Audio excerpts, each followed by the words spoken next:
आमदनी अठन्नी, खर्चा रुपया। अगर आपकी लाइफ में भी यही हो रहा है तो आप एक काम कर सकते हैं। आप अपने घर के मंदिर में एक कलश की स्थापना कीजिए। उस कलश के अंदर आपको पानी भर के रखना है। आप कलश का मतलब एक लोटा लेना है और उसके अंदर आपको पानी, छोटी सी लोटा आता है ना, वो ले लेना है और उसके अंदर आपको पानी भर करके अपने मंदिर के अंदर उसकी स्थापना करनी है। हर थर्सडे और फ्राइडे को आप ऐसा कर सकते हैं। और जो स्थापना कैसे करनी है, आपको थोड़े से चावल रखने हैं। जहाँ पर भी आपको स्थापना करनी है आपको नॉर्थ ईस्ट डायरेक्शन में करनी है। मंदिर जैसे मंदिर है तो उसका जो नॉर्थ ईस्ट कॉर्नर होता है उसके अंदर आपको स्थापना करनी है। वहाँ पे थोड़े से चावल रखने हैं, चावल के ऊपर उस कलश को रखना है, उसके ऊपर एक कटोरी से उसको ढकना है और उसके ऊपर एक सिक्का रखना है। फिर उस कलश के ऊपर साथिया बनाना है। साथिया बनाने के बाद में जो आपने सिक्का रखा है उस सिक्के की आपको पूजा करनी है, हल्दी, रोली, चावल, फूल चढ़ा करके।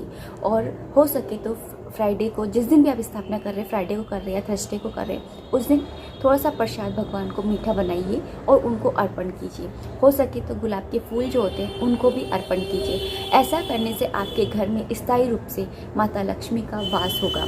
अगर आप हर थर्सडे या हर फ्राइडे को ऐसा नहीं कर सकते तो आप एक काम और कर सकते हैं। आप एक स्टील का या एक मिट्टी का, आप अपनी श्रद्धा के अनुसार एक घड़ा ले आइए छोटा सा और उसे मंदिर में कहीं एक जगह स्थापित कर दीजिए। मंदिर के, अगर आपका मंदिर बड़ा है तो नॉर्थ ईस्ट कॉर्नर में स्थापित कर दीजिए।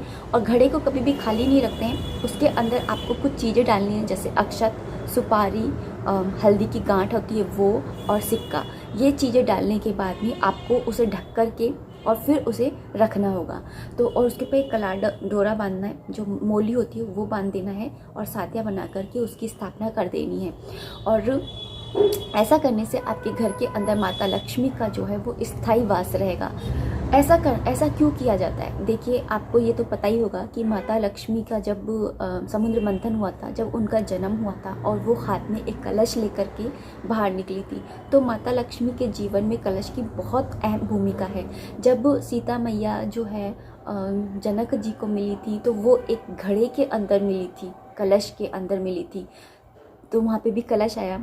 उसके बाद में कहते हैं कि राधा रानी जो है वो जब उनके पिता को मिली थी तो वो भी एक घड़े के अंदर ही मिली थी।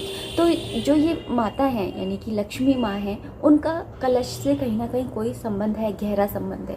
तो इसलिए आपने देखा होगा जब हमारे जब हिंदू धर्म के अंदर जब शादियाँ होती हैं तो जब बारात आती है तो उस दरवाजे पर कलश मतलब घड़े रखे जाते हैं, एक के ऊपर एक, 5 घड़े 7 घड़े ऐसे रखे जाते हैं। तो जहाँ पर कलश की स्थापना होती है वहाँ पर माता लक्ष्मी का वास अवश्य होता है और स्थायी रूप से होता है। और वैसे भी कहते हैं कि जहाँ पर जल की स्थापना हो जाती है वहाँ तो सारे देवी देवता आ जाते हैं। तो आप इस तरह से अपने मंदिर के अंदर कलश की स्थापना करके माता लक्ष्मी को स्थायी रूप से अपने घर के अंदर रोक सकते हैं, स्थापित कर सकते हैं, उनकी अपने घर के अंदर स्थान दे सकते हैं। तो चलिए मिलते हैं नेक्स्ट वीडियो में। तब तक आप अपना खूब सारा ध्यान रखिए, खुश रहिए, कीप एंजॉयिंग।